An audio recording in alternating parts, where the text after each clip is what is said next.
All right, everybody.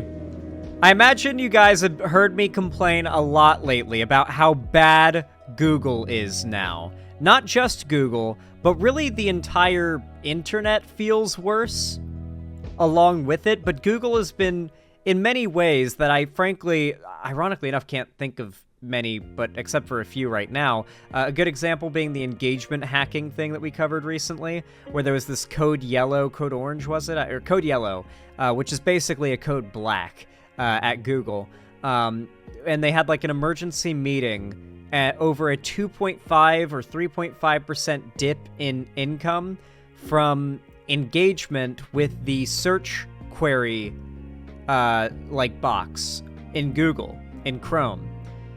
And from that point on, they started making it progressively worse and tweaking it to hide the actual thing it knows you're looking for, to force you to spend more time searching and clicking around, seeing more ads, which it's been just more and more ads on those search results, and thus making them more money. That is why it feels like no matter how perfect you describe the thing you're looking for that you know exists online, you can't find it. Because Google knows exactly what you're looking for. And before it felt like it was just I thought it was like a childish way to think about it when it would happen. Like, God, it feels like YouTube knows what I'm looking for, and it's like deliberately hiding it. Because I'm getting to the point where I'm like describing every little detail of this video. It's like a big video, and I can't find it.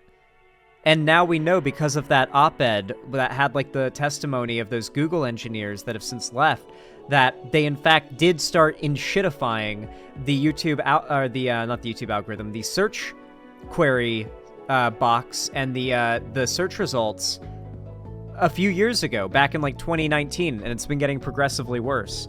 And so a couple weeks ago, Adam Conover, who I think follows me on Twitter.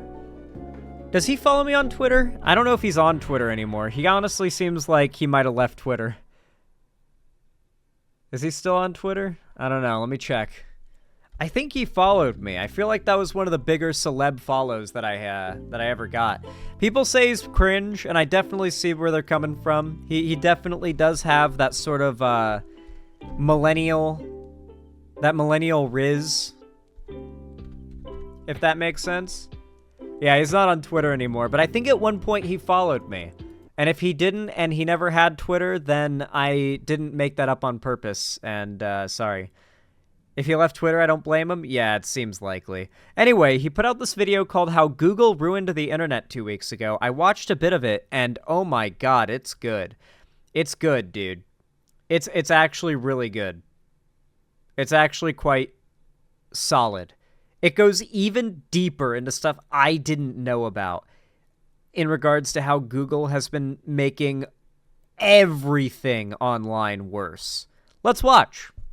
Have you noticed that we obviously can't watch all of it, even if it's not copyrighted, and links down in the description to watch more, by the way, or the rest of it, by the way, but we will watch a good chunk of it. lately Google sucks ass? It was supposed to be the greatest information retrieval tool in history. But now, even when you search for something basic, the results are full of AI garbage, fake product reviews. I feel so validated, dude. How many years has it been? Like 2.5? I've been complaining, like bitching and moaning on stream, like swearing. Google is getting worse. YouTube is getting worse. It actually used to be better. I swear, guys, things are becoming lost media for no reason. You guys would hear me say this all the time. I feel so fucking validated to know now that it is 100% real, and Google is on purpose making it worse and causing these problems to make more money. And so many ads, you might as well send your search query straight to the spam bots. It's gotten so bad that now I literally add Reddit to my search terms because at least that Well, I don't know if Adam Conover is copyrighted Clever120. I know his show is, but this is his YouTube channel, so I think we should be fine. way the garbage I get back was written by actual human dorks. Well, you're not making it up. A recent study found that higher ranked pages are on average more search engine optimized, more monetized with affiliate marketing, and show signs of lower text quality. That means the So to be very clear, search engine optimization is something that is, you hear this word a lot in the realm of content creation on YouTube, especially because it's kind of a necessity to growing your channel and thriving or existing and surviving on these platforms. And there are many forms of SEO. Some are just common sense, and I'd say quite acceptable because, like, how else are you going to exist online? Probably the same SEO that Adam Conover has done with this video to get it, like, to exist on YouTube and do well, as well as his channel.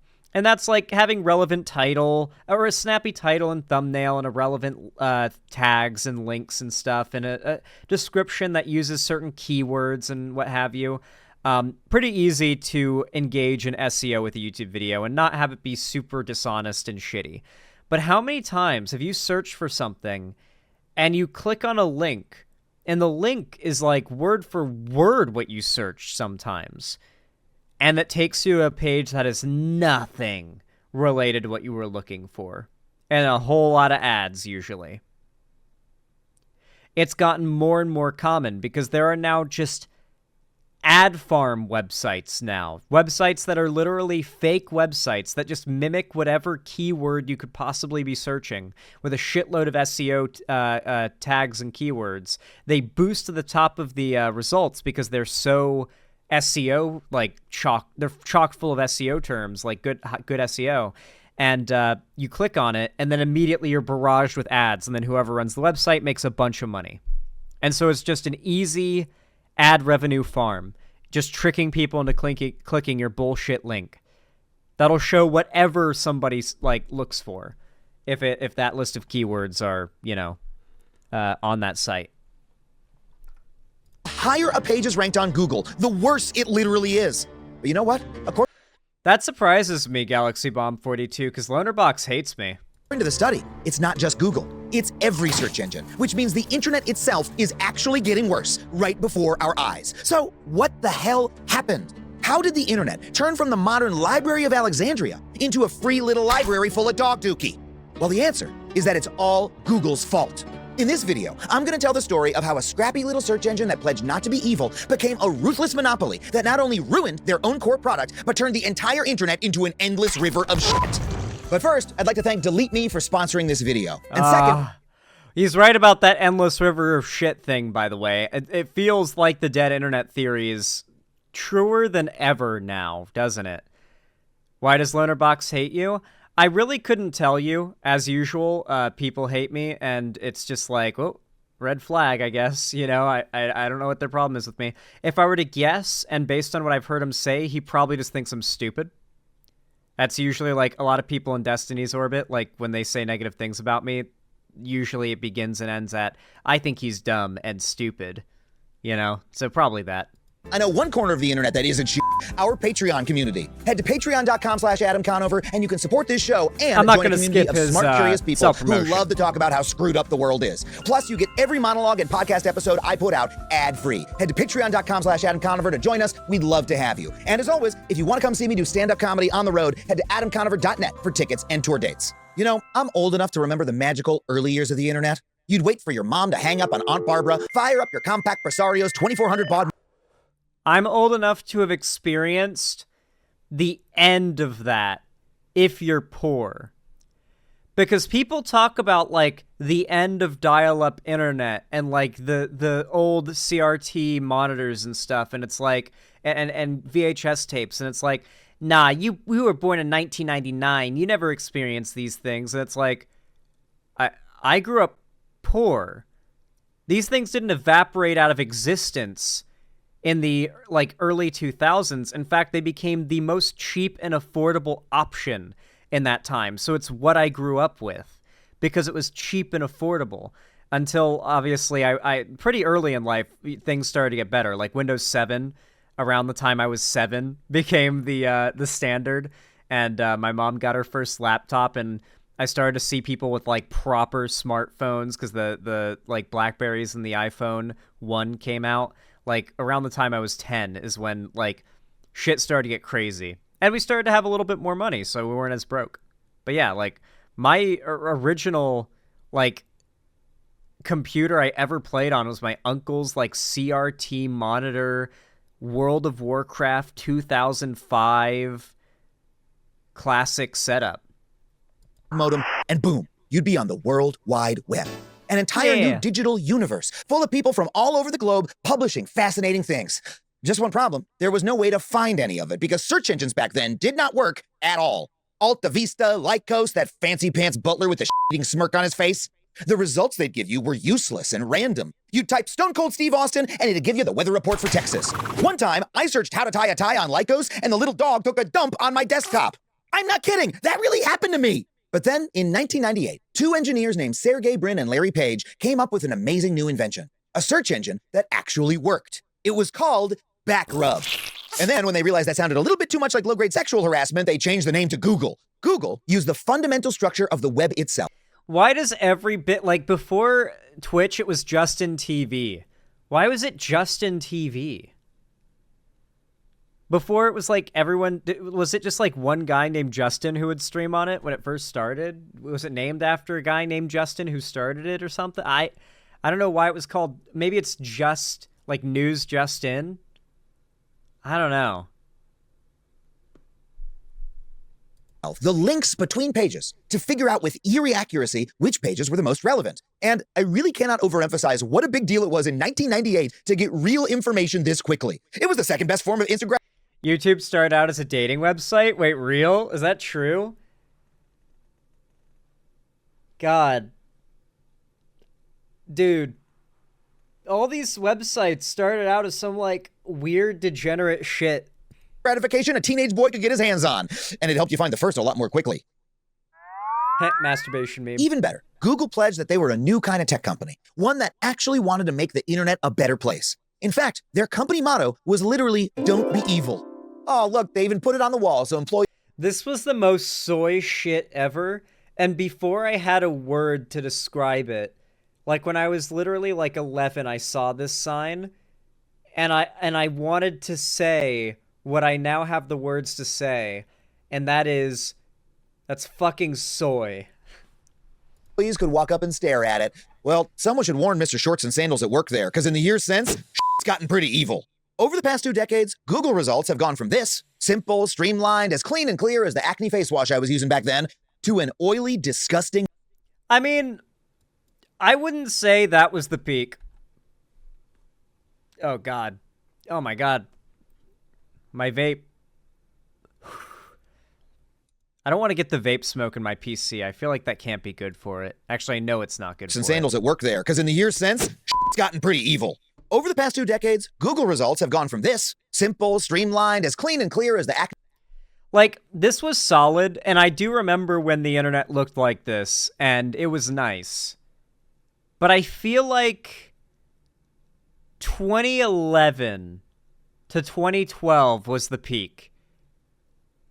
I feel like that was genuinely the peak, where the results were based on what you typed in, not any other weird bullshit. And it looked a little cleaner than this. I genuinely... Peak of the internet was not 2023, Lay Joker, you fucking zoomer. It's just water vapor won't hurt your PC any more than the moisture in the air? Really, Bazooka Horse? That can't be true. Acne face wash I was using back then, to an oily, disgusting mess, covered... It's also oil vapor, not water vapor. ...with ads, shopping referral links, and YouTube videos that, surprise, surprise, also play ads. Google's interface is now so crammed with advertising that a Washington Post report found you now have to scroll 6 times further down the page to get to the first real unpaid link to an outside website. It's like if in order to cross a bridge, you first had to drive your car into river. So why would Google purposefully make their revolutionary, industry-defining search engine worse and harder to use? Simple. It's because at the end of the day, Google isn't a search company at all. It's also not an email company, a video company, or a smartphone company. It's an advertising company. See? Yeah, well, Alphabet. Right? Like that's why it's Google AdSense is like an entire arm of their entire like corporate empire. And you got to remember, it's not Google, it's Alphabet, which is probably owned by another big company, which is probably owned by like one of the 5 companies that owns everything. But yeah, Alphabet is really like the true evil masterminds of it all. Google could have come up with a business model that put our needs first. They could have allowed us to pay them for a better class of service, or sold autographed prints of the Google Doodle, or whatever. See? I like that idea, and that is kind of what they're going for with YouTube, to be fair. YouTube has remained somewhat untouched by the inshitification of like the normal YouTube search. It's definitely harder to find things. Like I've noticed that whole like engagement hacking is still a thing, but it's not as bad. And their policies lately have been better. Like they've been improving user experience in some pretty nice ways, including introducing some like old school YouTube style customization features to your channel, which I like. They want to ban all cussing. Not really, Lucky Otter. The way that it works is, like, frankly, YouTube wants you to be able to get away with whatever you can. That'll make them money. The fact is, they telegraph what you have to do to get around their demonetization and their bans quite clearly, and that's why right-wing channels are so successful at doing it, right? Hell, like, the owner of YouTube, the original CEO of YouTube, Susan, not original, but like the last CEO of YouTube, literally unbanned Steven Crowder personally because Ben Shapiro called her on her personal cell and chewed her out, you know? Like, I promise you, as long as you don't swear in the first 30 or last 30 seconds of the video, you're fine. But no, they chose a different path, one in which you are not the customer at all. Instead, you are the product, because Google's real revenue source is selling you and all the data they have on you to advertisers. Google themselves say that we earn most of our money by showing ads. I think most might be a little bit of an understatement. Let's check the actual number. Oh, okay. In 2023, advertisers... The best way to describe it is that we YouTubers are the serfs working the fields, you know? We're like tending the fields, like, which are creating YouTube channels and building sub counts and getting views. And like Google's making way more money than we are off of these ads. We're making a fraction of what Google is per every ad view, much like the penance that is paid to a serf to survive from the very land that they till and the very crops they work. And so, you know, basically we YouTubers are the serfs that work for the feudal lords of Google, and you guys are the crops. And I think he says it in this video, but that's a big part of what Google and its designed like business philosophy is all about. We are the product. Us, the people, the users of Google, are the product. Paid Google $237 billion. Is your broke ass paying Google $237 billion a year? Mine sure isn't. That means that Google's real job is keeping Pfizer and Johnny Spamalot happy, not you. And that objectively makes Google worse. According to 2 researchers at Stanford, advertising income often provides an incentive to provide poor quality search results. And we expect that advertising-funded search engines will be inherently biased towards the advertisers and away from the needs of the consumers. You know who wrote those words?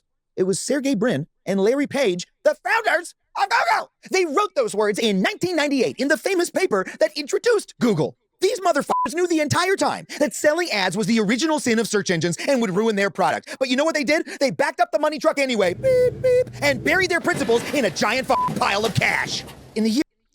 I genuinely hope that, like, one day I get to experience that temptation. On one hand, it's like, I hope one day I have a lot of money and I don't have to worry about paying bills and stuff like that, and I can buy things that I like. But, like, current me, my tastes are pretty cheap. Like, granted, there are some things I like or want that are pretty expensive, the most expensive being that cool submarine thing. But outside of that and traveling, like, my most expensive interests, like, the most expensive things I could dream of buying, literally, are, like, a brand new gaming PC, which isn't really that expensive. Like, if we're talking, like, owner of a website, and, like, furniture for my house, maybe, like, a not a bigger, but a nicer house, you know? Same size, but nicer, newer, you know, would be nice. But, like, we're barely cracking 5 million at that point, guys. Like, that's not a lot of money. Like, that's not a lot of money when we're talking CEO executives of Google. So I'm wondering is, like, what breaks in your brain, or what had to have already been broken in your brain that makes you want more? You know? Like, yeah, like, my most expensive interest is, like, a gaming PC, which is cheaper than the Bugattis that Tate owns by a lot, right? I mean, even guns, right? Guns are cheap, right? Like, guns aren't really an expensive hobby. unless you're getting really, really into it, deeper than I ever would. I mean, like, fuck, what is broken in these super rich people's brains that makes them, like, need to flaunt it? You know? Like, for me, my favorite thing about having money is the lowering of my heart rate, you know? Nothing feels better than, like, checking my bank account and seeing I've got, like, multiple months worth of bills in my bank account and just being able to breathe easy and relax, knowing I'm not in imminent danger, you know? Like, that's just such a nice feeling. I don't know how your brain breaks and makes you go just sell out and go full evil like these executives do. It's fucking crazy. I can't imagine it. Like, I don't know how you do it. Like, maybe you have to experience the, like, amount of money you get just burning a hole in your wallet to know what it's actually like. Or maybe it's just, like, the people who happen to get rich tend to be awful. I don't know. Years since, Google has steadily worked to make their search engine better for advertisers and worse for you. They made it harder to tell the difference between an ad and a real link. They cut thousands of search quality raters whose job it was to make sure Google's results are high quality. And they demoted their head of search, an original engineer who helped build the search engine and spent decades making sure it was fast and effective, and replaced him with the head. I was right all along about YouTube and Google actively getting worse with their search results. It's why I haven't been able to find anything when I'm trying to find shit. And I would frustratingly just scroll for like 30 minutes trying to find a relevant thing for a segment or a link or a reference I'm making, right? It feels so good to have it all confirmed that I was right all along and I'm not crazy. It was actually real. Of the advertising department. That's right, the most important, widely used information retrieval tool on Earth is now being run by the guy from the fucking spam department. The fact that as citizens, the main tool we use to get information about the world, our political system, about our own health, is an algorithm run by the world's largest... Excuse me. Before you watch this CPR tutorial video, I'm going to need you to watch a 1-minute unskippable ad about Burger King. So you're sitting there and you got your phone on the ground as you're trying to watch the, like, CPR tutorial video. The guy's choking on the ground, like he's got no pulse, and you're like, oh my god, and the phone's just going, Whopper, double Whopper, BK double, the fucking... Google. Advertising company is supremely fucked up. It's like getting nutrition tips from Ronald fucking McDonald. Google tracks you. They monitor what you do on the internet, and then they sell all the data they have on you to advertisers. And the worst part is they then use all that money to make sure you have no other choice. Now, before we get into that, if you want to keep your personal information off of search engines, you absolutely need to check out Delete Me. Whoa, I didn't say delete me. I'm talking about Delete Me. If you've watched this channel... We won't skip his sponsor because we're watching his video.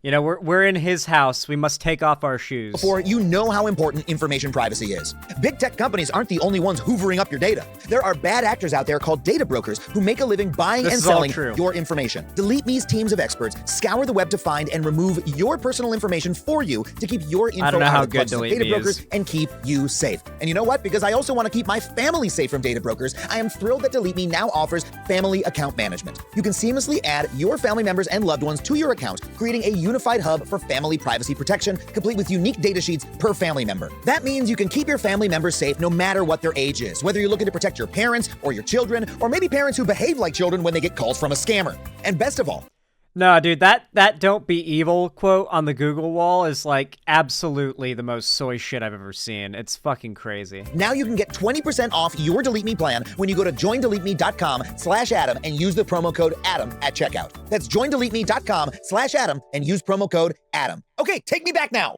You know, it wouldn't be that big a deal for Google to suck as hard as it does if there were another option. But here's the worst part. Google uses the massive resources they get from selling you to advertisers to make sure that you have nowhere else to go. Sure, at first Google won the search market fair and square by having the best product. Alta Vista went hasta la vista, the Light Ghost dog was sent to a nice farm family upstate, and Ask Jeeves, well, he's not even in the logo anymore because he killed himself. Shit. But once they achieved dominance, got him. Google started using their advertising billions to buy their way to a monopoly so that no one could do to them what they did to poor Jeeves. Google pays Mozilla upwards of $450 million a year to be the primary search engine in the Firefox browser. And they pay Apple as Probably much the as same with $15 Opera. billion a year to be the default search engine in Safari. That's right, the fruit company is getting more than the entire GDP of Laos just to stop you from binging shit. Of course, Google doesn't have to pay anyone to be the default for the most popular phone and web browser. That's because their monopolistic asses already own them. It can take 15 clicks to change your default search engine on a Google browser, so most people never bother. These Google's genuinely almost as bad as Apple. Like Google, like I think owns Android, right? Like Android is like almost as bad as Apple, but still not as bad as Apple. Apple is like genuinely evil, like to an excessive degree. Apple has made their hardware proprietary and can literally like fine you or charge you criminally if you like repair people's iPhones, for example. Yeah, it's fucked. Or their Macs or something. Defaults are so powerful in shaping user behavior that Google now owns 90% of the search market, and it is almost impossible for new search engines to break in, even if they're actually better. In 2018, 2 former Google employees left the company to build a new, better search engine. And you know what? They actually did it. Their site, Neva, had no ads. Instead, it focused on getting you actual results as quickly as possible. And almost everyone who tried it thought it was better than Google in every way. But when you're fighting against a monopoly... Yeah, a search engine is not that expensive to run, by the way. Like, it doesn't take that much hardware and like, power to run a search engine. It's literally just a mechanism through which you are... Like, a thing scrubs the internet and connects you to results of people's separately hosted websites, right? Google obviously offers a lot of web hosting and a bunch of other things. They run YouTube and a bunch of other shit. So it's gotten... You know, like, Google is a hard thing to run, but a search engine, like a no bullshit search engine, surprisingly easy to run. Unfortunately, well, I'll let the last bit of this play, and then I think we'll wrap up the reaction because I don't want to steal all of Adam's content. Monopolist being the best isn't good enough. Neva found that Google's default position in almost every browser was so entrenched and powerful, it was impossible to get people to switch to or even try their search engine. And since they didn't have $15 billion to pay off Tim Cook, after a few years, they shut down, just another corpse buried in Google's basement. And that's the end of the story for every Google competitor. That's why when you guys keep saying, we needed a competitor, there are competitors. You don't even know they exist, and that's the problem. They're currently dying, and you don't even know what they're called or that they exist. Exactly as Google intended. Exactly as Google intended. Opera is not... No. I use Opera too, but that's still Google. What do you... Wingo. Open up a new tab in Opera and tell me what you see. That's just Chrome. Opera is built off of Chrome. And you use Google when searching. You have to use, like, a completely different search engine. Not Firefox, not... Like, you have to use Bing. Like, literally Bing is not Google. You have to use Bing if you don't want to be... If you want to be free of Google. But even then, like, you watch YouTube, that's Google.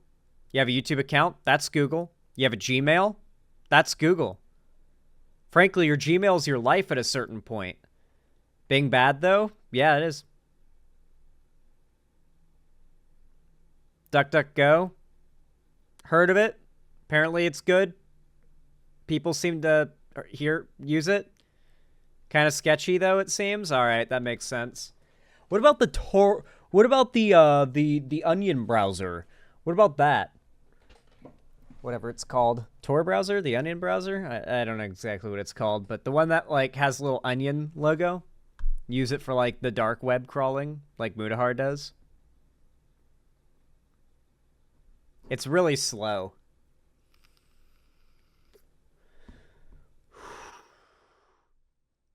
Yeah, it's really slow. Tor uses DuckDuckGo? Oh, does it now? Zan, we need to get together so I can explain some things to you. What the fuck does that mean, Evil Rhoda? I guess we'll wrap up the segment on that ominous note, as I'm like enchanted by the gods with heavenly light. Anyway, If you enjoyed this segment, please consider leaving a like. It really does help a lot. Every single thumbs up really does go a long way. It's totally free, and it really does help a lot to push my content out in the algorithm to way more people. You guys have clearly been doing it a lot lately, so please keep it up because I'm seeing the results, and I'd love to see even more and for even longer. So thank you guys. I really appreciate the likes, the comments, the subs, and the rung bell icons. All of those really help a lot. And of course, follow my social medias, which are linked down below in the description. If you want to see more from me on other platforms, don't forget to join my fan Discord, which is the main hub and, sort of nexus of my community and fan base. I host game events, watch parties, and fan events in there, including a watch party of the end of Rings of Power tonight, which is what we're going to be doing after stream. And of course, don't forget, if you want to support me directly financially and you can afford to do so and you feel like doing it, consider donating, subscribing, or gifting a sub on my website, xanderhall.com/live, or supporting me through YouTube, Twitch, Streamlabs, Stream Elements, or Patreon, or buying merch at the Streamlabs link down below. Regardless of how you support me, though, I really do appreciate it. Thank you guys for watching, and have a good one.